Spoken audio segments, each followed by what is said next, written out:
All right, let's get right into it. We're zeroing in on one single, incredibly tense day in Washington, D.C. It's a day where a government shutdown, a huge fight over Senate rules, and the fallout from a major election all just collided. And it pushed the whole system right to the edge. And, just so we're all on the same page, our guide for this entire breakdown is the historian Heather Cox Richardson. Everything we're talking about comes from her analysis in her Letters from an American, dated November 7th, 2025. So what's really at the heart of this whole thing? Well, it's kind of like a perfect storm. You've got the shockwaves from an election, the very real pain of a government shutdown, and then this one demand from the president that could, literally, change the game in American politics for good. Okay, to really get what's going on, we have to rewind just a little bit to the election that had just wrapped up. Democrats had some huge wins all across the country, and that result, well, it immediately sent tremors through the Capitol and set the stage for a massive showdown. So, faced with these big electoral losses for his party, what does the president do? He doubles down. He decides to project strength by putting immense pressure on his own party, on Republican senators, with a very specific and, well, a very risky demand. And that demand brings us to the absolute core of this conflict. It's all about a procedural tool that might sound kind of boring and obscure, but believe me, it holds enormous power in Washington. We're talking about the Senate filibuster. So here's the president's demand in a nutshell. He wanted Republican senators to get rid of the filibuster completely. And why? So they could end the shutdown and just jam through whatever legislation they wanted with their own votes, no Democrats needed. So what is the filibuster anyway? I mean, really? It's basically a Senate rule that says for most big pieces of legislation, you don't just need 51 votes to pass it. Nope, you need 60, a supermajority. This gives the minority party a ton of power to just stop things cold. And this is why it's such a huge deal. The two parties see this thing in completely opposite ways. For a lot of Republicans, the filibuster is like a shield. It protects them from having to take really tough votes, and, more importantly, it stops Democrats from passing massive reforms. But for Democrats, it's just a weapon of obstruction that creates total gridlock. But President Trump's thinking on this went way beyond just this one shutdown.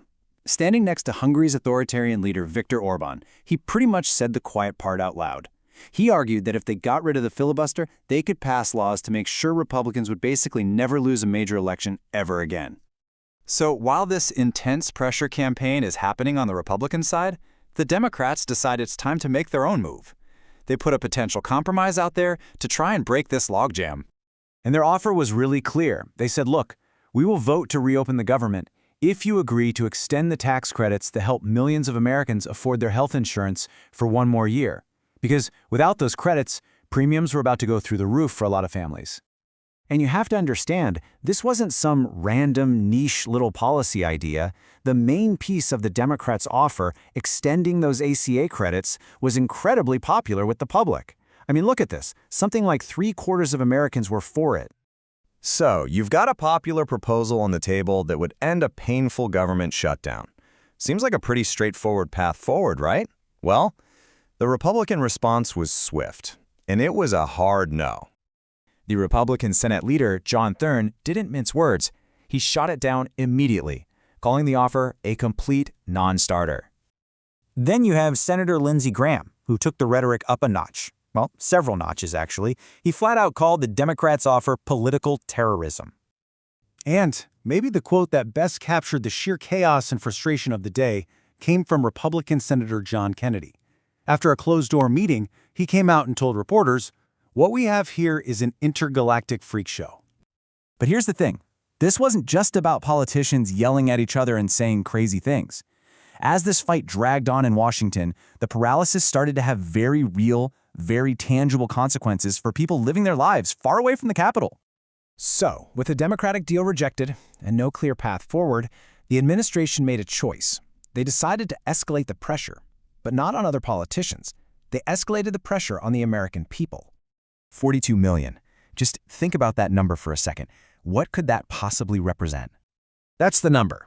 42 million Americans rely on SNAP, what most of us call food stamps. And in the middle of this shutdown, the administration actually went to the Supreme Court to try and block an order that would have allowed those vital food benefits to be distributed. And here's the final, just stark image from that day.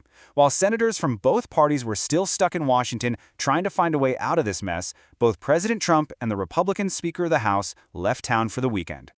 Which leaves us with this final, really important question.